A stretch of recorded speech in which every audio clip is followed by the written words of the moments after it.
Bem-vindos a mais um Júlio Verne Entrevista. Hoje estou com Elaine Moraes, especialista em recursos humanos. Olá, Elaine. Olá, Júlio, tudo bem? Tudo bem, e você? Tudo ótimo. Ótimo. Hoje nós vamos falar sobre o empresário empreendedor. E Elaine vai trazer para a gente as considerações muito importantes para o turismo e o agenciamento de viagens. Elaine, como funciona o empresário empreendedor? Nessa situação que estamos vivendo, quais são os comportamentos e as atitudes que o empresário empreendedor deve ter, as dificuldades e o que ele vem passando nesses momentos difíceis, mas que tem saídas.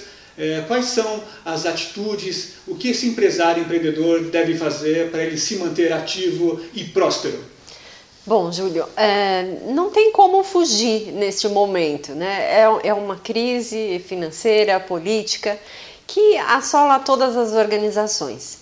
E esse dono do negócio sente um nível de pressão muito grande, porque ele é responsável pelas estratégias. E quando a gente fala no clássico empreendedorismo, ele tem que estar focado em processos, pessoas e resultados. Se ele não manter o foco dele e deixar com que esse nível de pressão externa, até emocional, comprometa isso, comprometa o seu planejamento, isso vai complicar ainda mais a gestão do negócio. Então, ele manter o foco nessa organização, neste planejamento, isso é fundamental. E a gente sabe muito bem nas consultorias, nas nossas reuniões, o que a gente percebe? Que os empresários acabam por deixando o planejamento em segundo plano.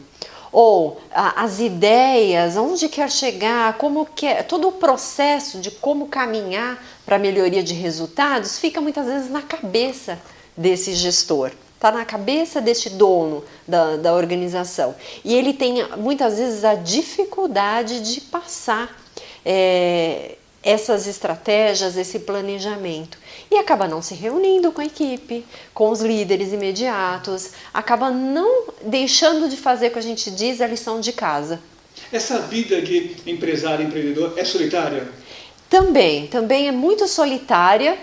Todo cargo de liderança ela é um cargo solitário, mas enquanto responsável pelo negócio, você tem que compartilhar suas ideias, você tem que compartilhar até mesmo a paixão pelo teu negócio, porque se você está à frente de um negócio, você tem uma paixão por aquilo, então você tem que ser capaz de passar para os teus funcionários imediatos, para a tua equipe de líderes, todo esse processo, toda essa paixão que você tem por aí, né? por esse negócio. Como fica a possibilidade desse líder se reunir com outros líderes também, né? Porque muitas vezes ele não se reúne, ou quando se há também uma possibilidade de parceria, uma possibilidade de aglomeramento, ou até mesmo de fazer uma fusão. Como funciona isso na cabeça desse empresário empreendedor? Nós estamos no momento das possibilidades. O cenário está aí, teremos ainda um tempo para a retomada da economia, das questões políticas, isso a gente sabe que ainda vai demorar um certo tempo. Então nós temos que pensar quais são as possibilidades que eu, enquanto empresário, tenho no momento para gerar negócios. E muitas vezes a parceria é uma grande possibilidade. A gente sabe que muitas vezes o microempresário ainda é resistente às parcerias, mas as parcerias possibilitam sim novos negócios, possibilita você melhorar aquilo que você entrega para o teu cliente, possibilita você abrir o teu leque de serviços. Então, embora a gente perceba que exista ainda muita resistência, mas a parceria ou as fusões é uma grande possibilidade de você, às vezes, até manter o teu negócio. Resumidamente, como que fica a junção de duas empresas quando as empresas têm estratégias diferentes de capacitação, de gestão de pessoas? Essa é uma dificuldade. Eu mesmo já participei de processos assim de fusão de empresas, onde a maior dificuldade é juntar a equipe. Então isso é uma dificuldade. Eu sei que isso é uma estratégia, você é especialista, teria muito o que falar sobre isso, mas só fale algumas coisas sobre as dificuldades que é juntar pessoas e às vezes de estratégias diferentes. Sim. Aí nesse momento a missão, o que representa, o que essa empresa faz, tem que ficar muito clara. Os valores da organização tem que tem que prevalecer, porque não dá para juntar A mais B e ter um C, né? Vai ser um A mais B que tem que formar um AB. Então, essa nova empresa ou esse novo serviço, ele tem que ter características de uma empresa e da outra. Ele tem que preservar valores que são fundamentais no processo, por exemplo, de negociação, de venda, de prospecção de clientes. Então, tem algumas coisas. Então, as empresas nesse processo têm que sentar e colocar na mesa. Isso é muito importante para nós.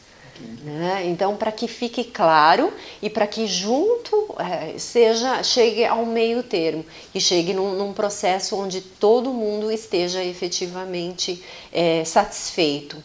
E lógico, aos poucos você vai trabalhando isso com a equipe, porque terá uma mudança de cultura. Minimizar resistências, minimizar todo o desgaste do processo de mudança, tudo isso você tem que contemplar neste momento.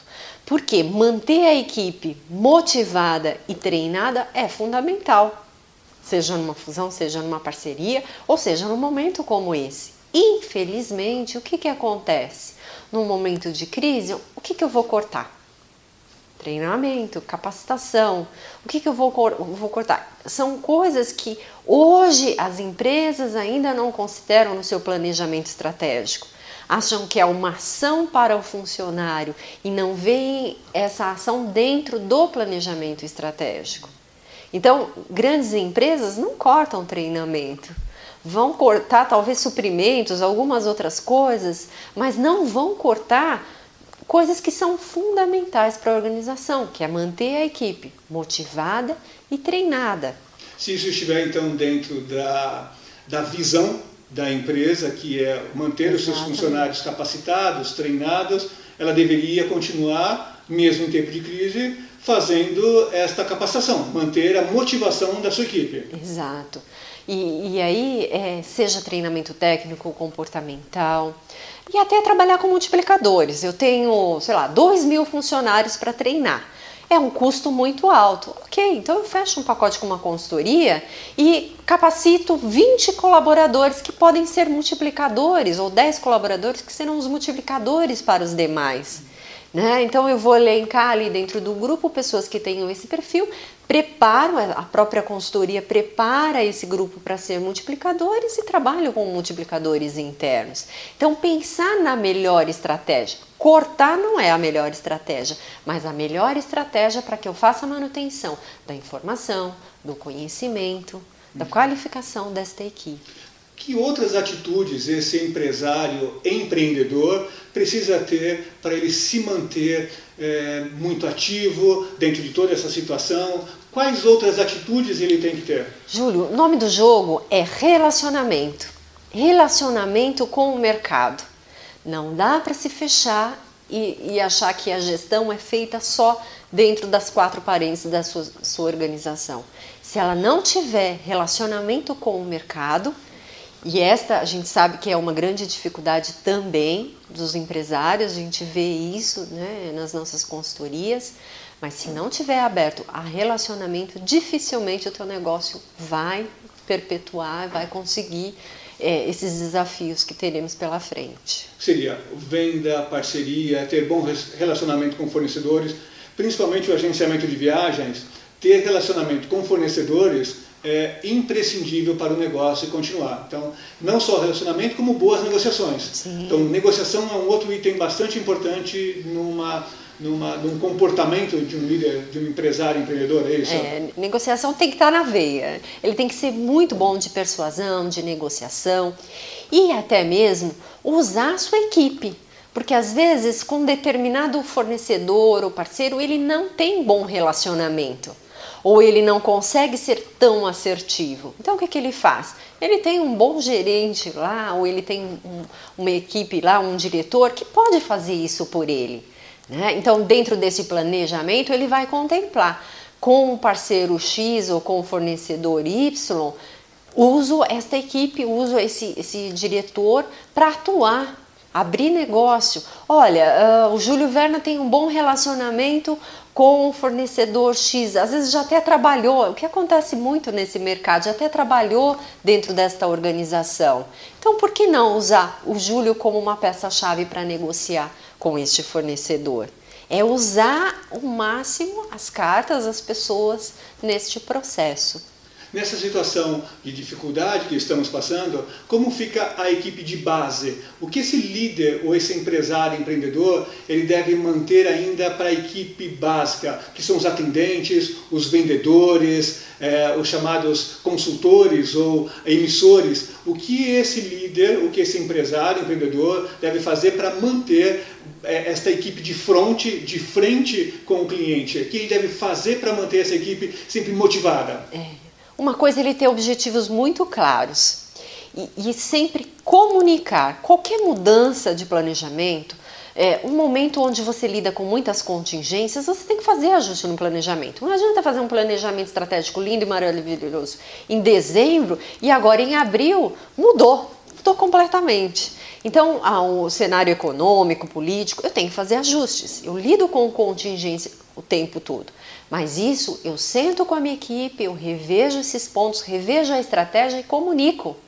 Porque muitas vezes eu mudo a estratégia ou está na cabeça desse empresário e ele tem dificuldade. Ou senão ele reúne a equipe e fala, façam, mudou, o jogo agora é outro, façam. Não, mude, comunique, seja muito claro nesse processo. A comunicação é outra peça fundamental nesse jogo.